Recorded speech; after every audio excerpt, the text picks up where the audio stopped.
ऐसा कौन सा नेता है वो बोईसर का अच्छा सोचता है?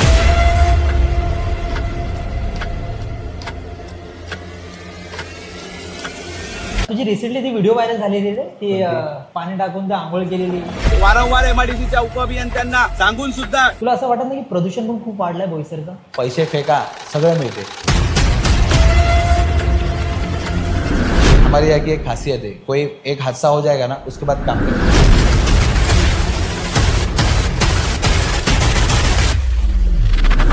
साधा एखादा ग्रामपंचायत सदस्य जरी असला ना, आज त्याला पण फॉर्च्युनर मध्ये फिरायचंय. सर्वात जास्त माझ्यावरती जर प्रेम करणारे जर माझ्या मतदारसंघात असतील तर ते उत्तर प्रदेश. आपके पार्टी ने आपको ॲज अ कॅन्डिडेट का तिकीट नाही दिया, पण माझं ठरलेलं आहे, मी निवडणूक लढवणार, मी अपक्ष निवडणूक लढवणार. तर याला ओव्हर कॉन्फिडन्स नाही बोलू शकत आपण.